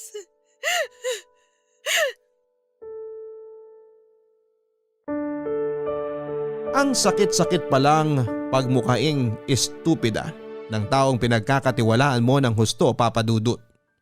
Ganon na ganon kasi yung pakiramdam ko matapos kong malaman na niloko lang pala ako ni Rudy. Kung sa bagay, sino nga ba namang matinong tao ang aamin na meron na siyang asawa at anak na pupunta pa sa ganong uri ng lugar para lamang magparaos ng init ng katawan. Kaya nga aminado rin ako noon na napakatanga ko rin dahil huli na bago ko yon na-realize. Papadudot, tulad ng sinabi ko kay Rudy, ayoko sa batang nasa sinapupunan ko dahil magiging cargo ko lamang ito sa paglaki. At sa ayaw at sa gusto ni Rudy, pumunta na ako noon sa kakilala kong aborsyonista para ipalaglag ang bata sa tiyan ko. Kaso kung kailan naman gagawin na yung aktwal na proseso ay saka naman ako tinalaban ng konsensya. Kaya naman hindi ko na tinuloy ang plano ko, sa halip ay pinagpatuloy ko na lamang ang pagdadalang tao. Laking tuwa nga ni Rudy sa desisyon kong yon. Kaya kahit na bawal dahil pamilyado na siyang tao, ay hindi pa rin namin tuluyang pinutol ang ugnayan namin sa isa't isa. Oo, pinangatawanan ko na nga ang pagiging dakilang kabit. Naisip ko noon kung gagawa rin naman ako ng katarantaduhan, bakit hindi ko na itodo pa. Mabilis na lumipas ang 9 na buwan at isang malusog na sanggol na babae ang naging anak namin ni Rudy Papadudut. Nang mga panahong yon, naging komplikado nga ang munting pamilya namin ni Rudy dahil hindi siya madalas na namamalagi sa piling namin ng anak ko dahil mas priority niya ang una niyang pamilya. Wala namang kaso yun sa akin dahil hindi nagtagal ay nakasanayan ko na ang ganong setup namin. Ang mahalaga lang naman ay sinusuportahan niya kami ng anak ko lalo na sa usaping pinansyal. Hindi na rin ako nagtrabaho noon sa club, sa halip ay namasukan na lamang ako bilang mananahi. Papadudot habang lumalaki ang anak kong si Shamara. Aminado ako na meron akong nadiskubre sa aking sarili noon. Yon yung kakayahan ko palang maging isang ina. Kaya lang akala ko maukontento na ang anak ko na kami lang ang madalas na magkasama. Pero nagkamali ako. Naniniwala pa rin siya sa konsepto na buo ang isang pamilya kapag may nanay at tatay sa iisang bahay. Doon na nga niya sinimulang kwestiyonin ang dahilan kung bakit hindi namin madalas kapiling ang tatay Rudy niya hanggang sa kinalakhan na niya ito. Lumipas ang mahabang panahon at tumungtong na nga sa edad na 21 years old si Shamara. At paulit-ulit pa rin niya akong tinatanong kung bakit may mga pagkakataon na hindi nakakapunta sa mga espesyal na okasyon sa bahay niya ang ama niya Papadudut. Pero hindi ko naman yon masagot ng diretso dahil ayokong isampal sa pagmumukha niya na hindi siya priority ng tatay niya kesyo meron nga itong mga anak sa una nitong pamilya. Hanggang sa sumapit ang araw na kinakatakutan ko ang malaman ni Shamara ang katotohanan.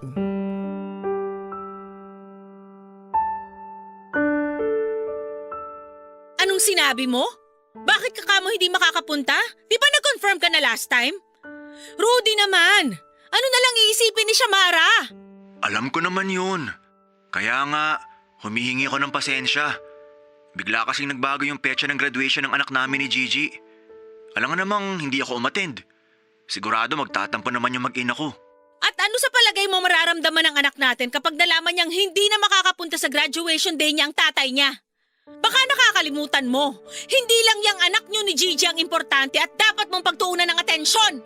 Pinapaalala ko lang sa'yo na napakarami mo ng utang kay Shamara. Ano bang magagawa ko? Susan, hirap na nga ako magtago eh. Tapos pinapakomplika mo pa yung sitwasyon. Ang kapal din naman ang mukha mong palabasin na biktima ka. Samantalang nung umpisa pa lang ikaw na ang naglagay sa sarili mo sa ganitong sitwasyon. Leche naman, Rudy! Kung ako lang sana, walang problema ang setup natin pero isipin mo naman yung anak natin. Sawang-sawa na ako mag-isip ng kung ano-anong idadahilan kapag nagtatanong siya kung bakit hindi ka namin palaging kasama. Sawang-sawa na akong pagtakpan ng pagiging kabit ko! Anong sinabi niyo, Mami? Shamara, anak, ano bang ginagawa mo rito? Tapos ka na bang mag-ayos para sa graduation mo? Hindi ba obvious? Sandali. Si Daddy ba yung kausap niyo? Ano, nasan raw siya? Ilang oras na lang graduation ceremony ko na. Kailangan na nating pumunta sa venue. Ay, mag-usap na lang tayo mamaya. Bye. Shamara, anak, ang daddy mo nagsabi sa akin na hindi siya makakapunta kasi biglang may emergency sa trabaho niya. Ganun ba? Bakit pa nga ba ako umaasa na makakarating siya sa graduation ko? Samantalang wala pa akong natatandaan na pumunta siya sa kahit na anong event ko simula elementary. Iintindihin mo na lang ang daddy mo, anak. Busy siyang tao. Hanggang kailan niyo ba idadahilan ng tungkol sa bagay na yan, Mommy? Narinig ko kayo. Sinabi niyong kabit kayo ni Daddy. Kaya wag mo na siyang pagtakpan. Wag mo na akong pagmukhaing tanga dahil nabuking ko na kayo. Kaya naman pala palagi siyang walang oras at panahon sa atin. Kung meron man, kakarampot. Yun naman pala kasi hindi niya tayo priority. Dahil sampid lang tayo sa buhay niya at ng tunay niyang pamilya. Shamara, huminahon ka nga muna. Alam niyo kasalanan yung lahat to, Mami eh. Ano ka mo? Dahil pumayag kayong maging kabit. Ni hindi niyo na nirespeto ang sarili niyo. Nakakahiya kayo. Hoy, bata ka! Wala kang karapatang pagsalitaan ako ng ganyan dahil wala kang alam sa mga pinagdaanan ko noon! Sige, sabihin nyo. Ipaintindi nyo sa akin yung mga pinagdaanan nyo para maintindihan ko kung bakit kayo naging ganyan. Ano? Hindi kayo makapagsalita? Saan nyo nakilala si Daddy? Saan? Mahalaga pa ba yon? Bakit hindi nyo masabi-sabi? Di ba kayo tong nagagalit? Kesyo hindi ko alam ang pinagdaanan ninyo? Nagkakilala kami ni Rudy sa isang nightclub nung minsan ako nagtrabaho bilang waitress doon. Bilang waitress nga lang ba talaga? Ha? Ano pang hindi nyo sinasabi sa akin? Sabihin nyo na! Teka, tama bang hinala ko? Hindi lang kayo nagtrabaho nun sa club bilang waitress! Oo na, sige na! Tama ka kung iniisip mo na isa akong pakawalang babae! Ano, masaya ka na ba? Yan ba ang gusto mong marinig? Nakakadiri kayo! Napakarumi niyong babae! Kinasusuklaman ko kayo!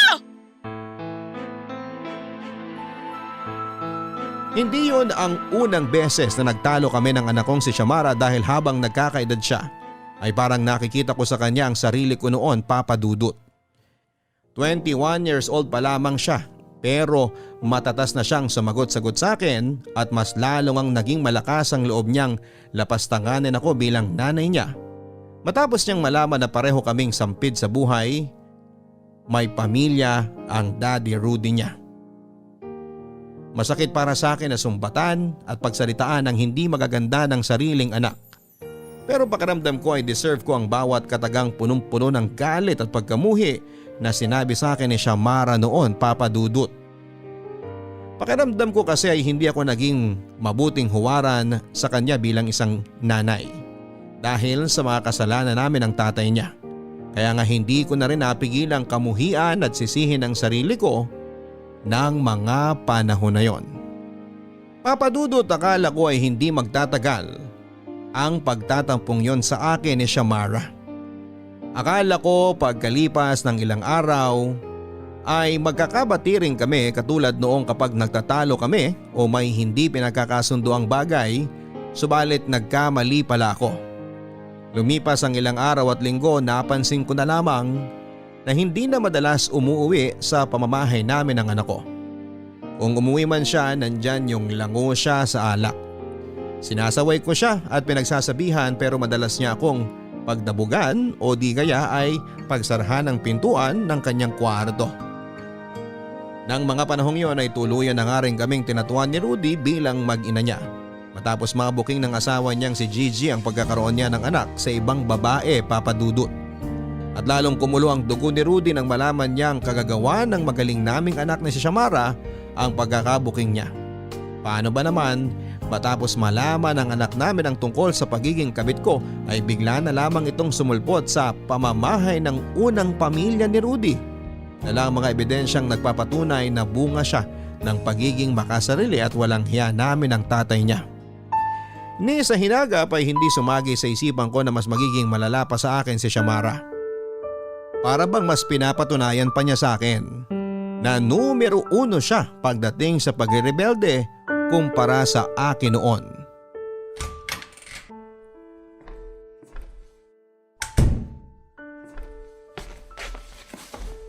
Aba, mabuti naman naisipan mo pang umuwi sa bahay natin. Pwede ba? Niyo akong sermonan. Masakit yung ulo ko. Masakit? Bakit? Nag-inom ka na naman ba? Ano naman kung oo? Nasa edad na ako.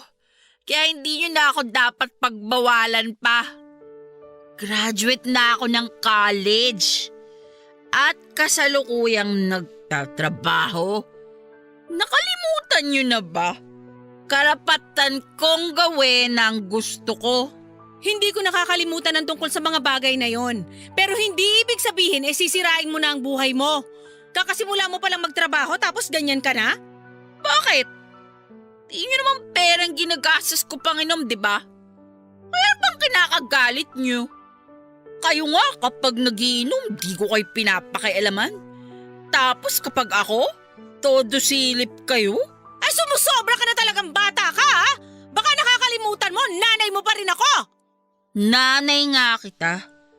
Pero hanggang doon na lang yon.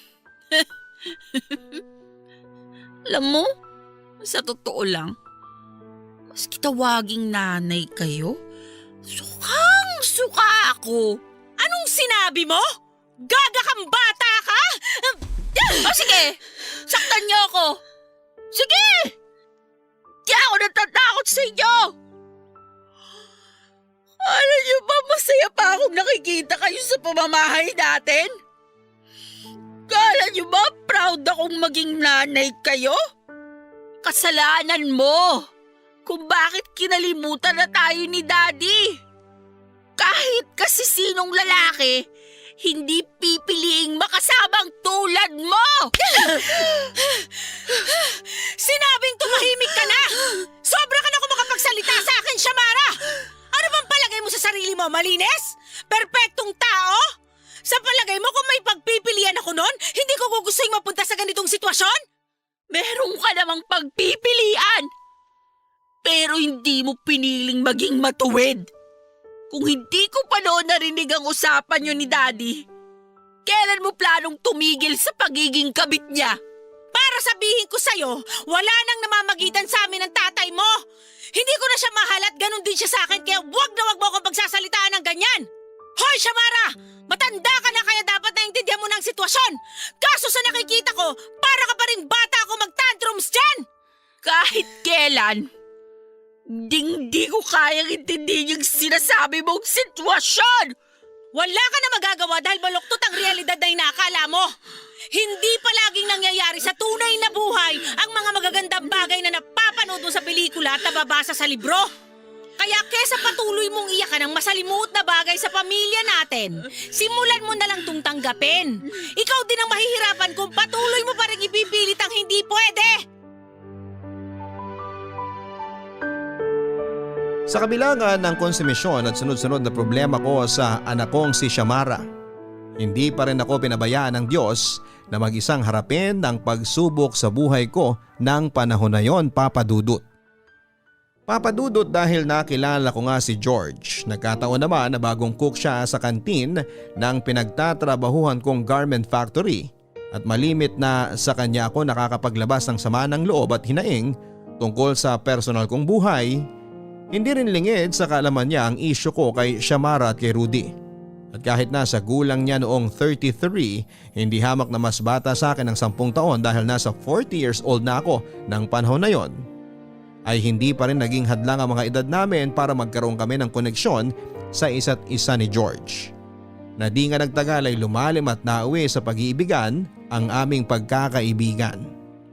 Papadudot ng unang beses na may mangyari sa amin ni George, aaminin ko na pakiramdam ko ay bumabata talaga ako ng 10 taon. Palibasa noon na lang din kasi nadiliga ng tuyo at tigang kong pagkababae.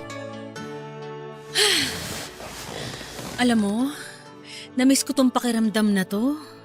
Pakiramdam ko, bumata ako ng ilang taon. Grabe ka. Hindi ko nga akalain na masyado ka palang wild sa kama. Aba bakit? Ano bang akala mo sa akin? Wala nang asim? Ay, sana palagi na lang tayong ganito. Oh, ayan ka na naman. Nagiging emosyonal ka na naman. Hindi ko lang kasi mapigilang isipin na paano kaya kung nakilala na kita noon pa? Di sana hindi na dumating sa buhay ko si Rudy. Wala na sa buhay mo si Rudy. Siya na mismo ang umalis, di ba? Kaya hindi mo na kailangang manghinayang patungkol sa bagay na yun. Ang importante, nagkakilala tayo. Magkasama tayo ngayon. Ay, hindi ko lang kasi mapigilang panghinayangan yung mga panahong sinayang ko sa maling tao. Kasi kahit papano naman, nag-invest ako ng oras at panahon kay Rudy. Akala ko dahil nagdesisyon ako noon na wag ituloy ang pagpapalaglag sa anak namin pipiliin niya na kaming mag-ina. Kaso nagkamali ako. Hanggang sa kinasanayan ko na yung ganun naming setup. Kaya lang habang tumatagal, nagkukulang na sa akin si Rudy. Kahit man lang sa aspetong may kinalaman sa sex. Patunay lang yun na matanda na siya at wala nang ibubuga. Puro ka talaga biro. Uy, nagsasabi lang ako ng totoo. Kaya nga ka ako, hayaan mo na lang. Saka nandito na naman ako.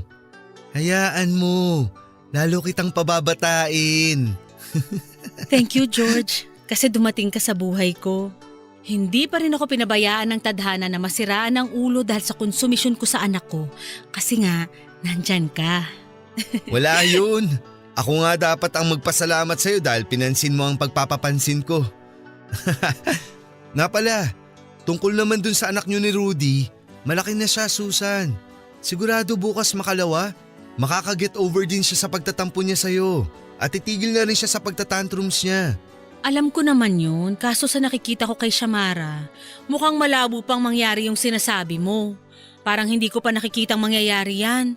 Pakiramdam ko kasi sagad sa buto ang pagkagalit niya sa akin. Kulang na nga lang isuka niya ako bilang nanay niya.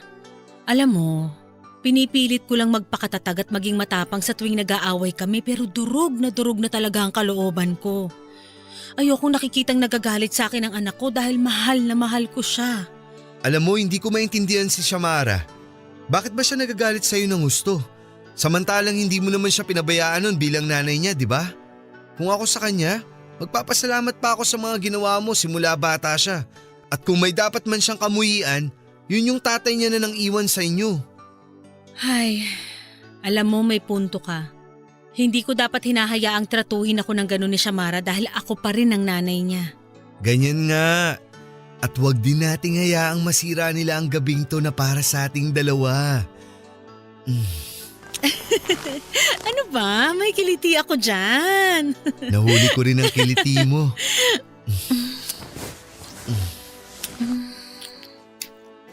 Magsama na tayo, George. Sigurado ka ba dyan? Siguradong sigurado. Tumira ka na sa bahay. Hindi ko na kayang mawala ka palagi sa paningin ko. Pakiramdam ko masisiraan ako ng ulo kapag hindi kita nakita kahit isang segundo.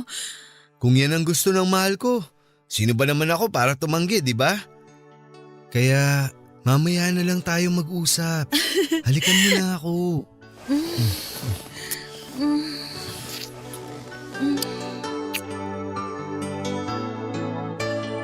Malaking bagay na dumating sa buhay ko si George dahil muli niyang binuhay ang init na matagal nang namatay sa kaloob-looban ko, Papa Dudut.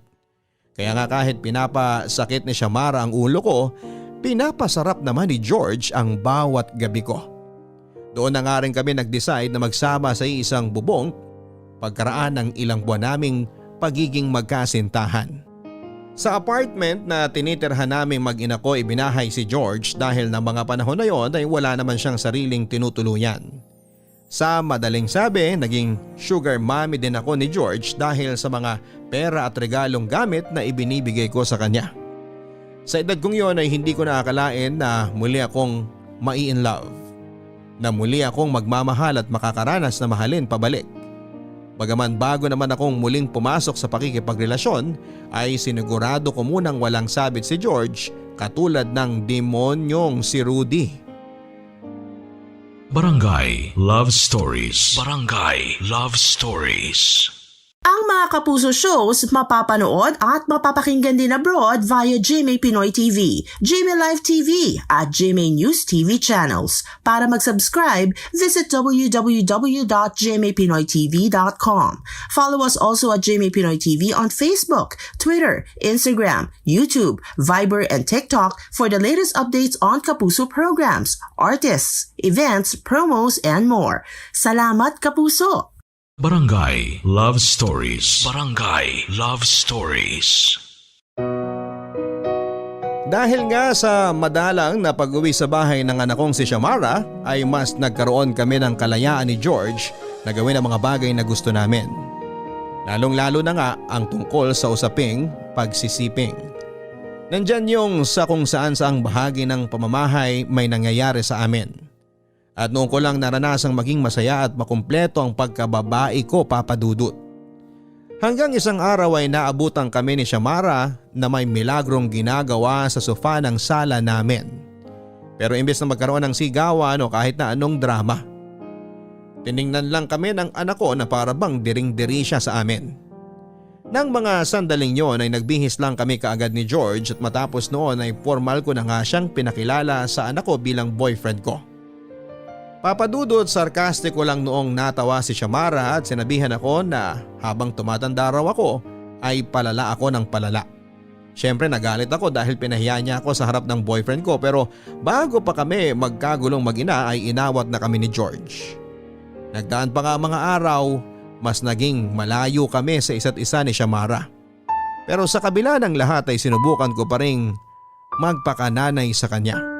Katwiran ko, may pakialam ako sa kanya hanggat nakatira pa siya sa pamamahay ko.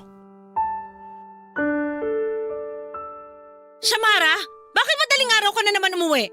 Wala ka namang trabaho dahil holiday, di ba? Saan ka na naman nagpuntang babae ka? Kung makapag-monitor ka naman sa akin, akala mo 5 taong gulang pa lang ako? Hindi ko nakakalimutan kung ilang taon ka na. Pero baka ikaw, nakakalimutan mong may nanay kang nag-aalala at naghihintay kung kailan o anong oras ka uuwi. Bakit? Sinabi ko bang hintayin niyo ako? Saka teka, tama ba yung narinig ko? Nagkaroon kayo ng time para mag-alala sa akin? Sa pagkakatanda ko kasi, busy kayo dun sa lalaki nyo. Na ano nga ba yung pangalan ulit? Tumahimik ka na! Huwag mong idamay sa gulo natin si George! Ikaw ang tumahimik? Alam mo, lalo mo lang pinaliliit ang tingin ko sa'yo eh. Nang nakuha mo pa talagang magsama ng lalaki sa pamamahay na to. Hindi ka na ba talaga nahiya sa sarili mo, Mami? Ganyan ka na ba talaga kadesperadang madiligan? Kaya pumatol ka na lang sa kung sino-sino? Abang bastos ng bibig mo ah! Ako? Bastos? Sino kaya yung nahuli ko na may ginagawang milagro sa sofa? Di ba ikaw? Kayo? So ibig sabihin, ikaw ang bastos sa ating dalawa. Sumusobra ka na talaga! At anong gagawin mo? Sasaktan mo ako ulit? Sige lang! Sampalin mo ulit ako! O ayan yung pisngi ko. Ano bang hinihintay mo? Dali, sampal! Teka, ano yung nasa leg mo? Kiss mark ba yan? Patingin nga! Ano ba? Bitawan niyo ako? Tama ba ang iniisip ko? Bakit kami ganyan? Hindi na lang ba pag-inom ng alak inaatupag mong lintik ka? Eh ano naman sa inyo ngayon? Kayo nga mas malala pa sa akin nung kabataan nyo tapos pagbabawalan nyo ko? Di naman yata patas yun. Pero napakabata mo pa para mabuntis! Paano na lang kung may sakit pala yung kasex mo? Paano kung naipasa niya yun sa'yo? Ano? Sabihin mo! Ang bata-bata mo pa! Huwag ko ngang praning. Anong palagay mo sa akin? Hindi marunong mag-ingat? Sa lagay, ikaw lang ang pwedeng magparaos ng init ng katawan? Ikaw lang ang may karapatang mag-enjoy at umungol dahil sa labis na kasiyahan at sarap? Di naman yata pwede yun. Shamara, hindi na kita kilala! Nagbago ka na! Kanino ba ako magmamana? Sa iyo lang naman, di ba? Alam mo, kung naging huwaran ka lang sana bilang nanay ko, hindi ako magkakaganito. Ikaw ang sumira sa akin dahil sa mga halimbawa mo. Kaya huwag kang magre-reklamo kung sakaling makita mo sa akin yung dati mong pagkatao.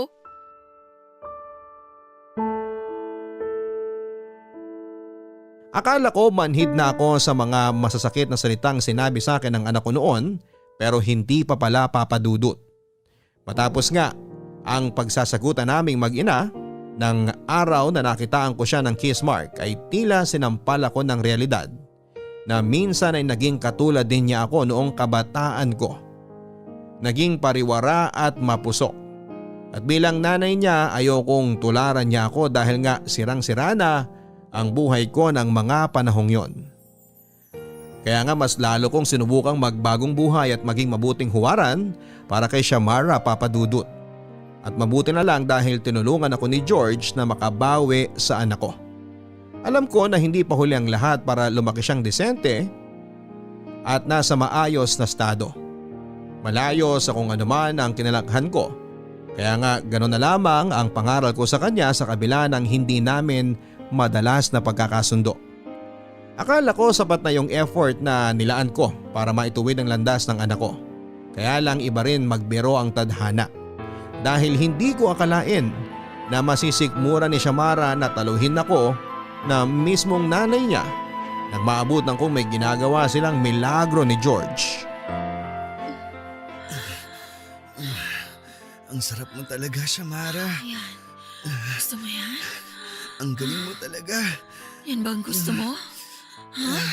Ang swerte ko sa'yo. Nagagawa pa sa iyo ng nanay ko? Susan! Walang hiya ka! Bitiwan mo nga ang anak ko! Aray! Ano ba? Tigilan mo nga yan, Susan! Tarantado ka pala eh! Anong ginagawa mo sa anak kong animal ka? Sumagot ka, George! Bago pa magdirim ang paningin ko sa'yo! Ano bang pinagsasasabi mo? Wala akong ginagawang masama sa anak mo, Susan! Anong sinabi mo? Anong ibig sabihin nito, Shamara? Bakit ka nakahubad? Bakit mo nilolohoran si George? Hindi pa ba obvious? May nangyayari sa amin. At sakto, kung kailan naman matatapos na sana siya, sa kakaumiksena. Ano ka mo? Oo, Susan! Huwag mong saktan ang anak mo! Ano ka ba? Nasasaktan ako! Bitawan mo nga siya! Pwes, ikaw na lang ang sasaktan kong demonyo ka! Susan, tumigil ka na sabi! Aray! Tumigil ka na, baka hindi ako makapagtimpi sa'yo!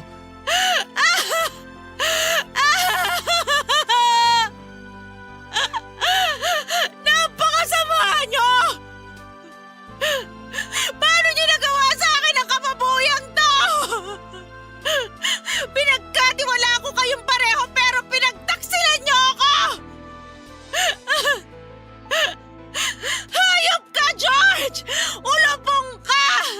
Sa dinami-dami ng babae, anak ko pa talaga ang napili mong ikama! At ikaw naman, Shamara! Ganyan na ba kasagad sa buto ang pagkasuklam mo sa akin ng nanay mo? Para taluhin mo? Ano? Sumagot ka! Paano kung sabihin ko sa iyong oo? May magagawa ka ba? Saka huwag ka na masyadong madrama dyan. Hindi naman dapat gawing issue ang nangyari dahil kung tutuusin, pwede naman natin itong pag-usapan at pagkasunduan ng maayos. Anong pinagsasasabi mo? Naisip ko lang naman na pwede nating paghatian si George. Total, wala naman kaming nararamdaman sa isa't isa at tanging sex lang ang habol namin. Pwede tayong magsalitan sa kama o di kaya pwede tayong threesome. Tumahimik ka na! Napakababoy mo! Ngayon ka pa talaga magmamalinis? Samantalang walang malinis sa pamamahay na to. Kung sa bagay, mas madali nga namang magalit sa iba kesa magalit sa sarili mo. Ipokrita kang leche ka! Tumahimik ka na sabi! Magsilayas kayo ngayon sa pamamahay ko! Ayoko nang makita ang pagmumukha niyong dalawa! Mga baboy! Mga demonyo!